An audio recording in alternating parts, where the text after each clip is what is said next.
చేపల కూర చేస్తున్నామండి. చేపలు తురుముకొని సాల్ట్ వేసుకోవాలి, పసుపు వేసుకోవాలి, వాటర్ వేసుకోవాలి. వాటర్ వేసుకొని క్లీన్ చేసుకోవాలి. కళాయిలో వేసుకోవాలి. కళాయిలోకి ఆయిల్ వేసుకోవాలి, ఉల్లిపాయ వేసుకోవాలి, పచ్చిమిర్చి వేసుకోవాలి, కలపాలి. వేగిన తర్వాత టమాటా వేసుకోవాలి. సిమ్లో పెట్టుకొని మూత పెట్టుకోవాలి. సిమ్లో పెట్టి వేగుతుంది కాబట్టి మనం అల్లం వెల్లుల్లి దంచుకోవాలి. క్యాప్ తీసి కలపాలి. 5 minutes తర్వాత తీసి కలుపుకొని సాల్ట్ కారం వేసుకోవాలి.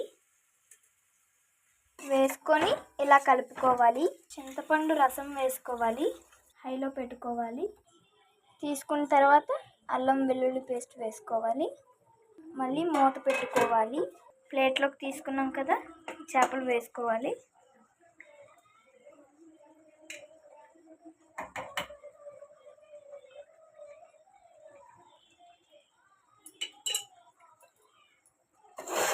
తర్వాత మళ్ళీ క్యాప్ పెట్టుకోవాలి. చేపలు వేసుకున్న తర్వాత ధనియాల పొడి వేసుకోవాలి.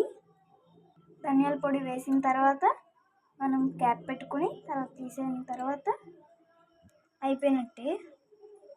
చాలా బాగుంది చూడండి చేపలు.